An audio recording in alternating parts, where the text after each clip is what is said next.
কথা বলেন ঠিক কিনা?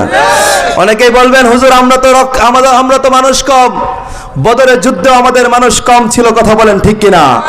আমাদের উহুদের যুদ্ধে মানুষ কম ছিল, খন্দকে মানুষ কম ছিল, মুতার যুদ্ধে মানুষ কম ছিল, কিন্তু প্রত্যেকটা যুদ্ধে ইসলাম বিজয় লাভ করেছে। ইসলামের বিজয় কেউ ঠেকে রাখতে পারে না, কথা বলেন ঠিক কিনা? আমরাও কে কে তৈরি আছো প্রয়োজনে ইন্ডিয়ার বিরুদ্ধে যখন যুদ্ধ হবে জীবন দিবে, রক্ত দিবে, শাহাদাতের তামান্না নিয়ে ময়দানে ঝাঁপিয়ে তাদেরকে প্রতিহত করবে? কে কে যুবক হাত তুলে দাও। রাজি আছেন তো? ইন্ডিয়ার বিরুদ্ধে লাগতে রাজি আছেন তো? রাজি থাকবেন না কেন? মুহাম্মদুর রাসূলুল্লাহ ঘোষণা দিয়েছেন পূর্ব দিক থেকে, তিনি বলছেন আমি পূর্ব দিকে বিজয়ের সুসংবাদ পাচ্ছি, বিজয়ের ঘ্রাণ পাচ্ছি। সাহাবায়ে কেরাম জিজ্ঞেস করলেন কিসের বিজয়ের গান, কিসের বিজয়ের গান? বলছে যে গজওয়াতুল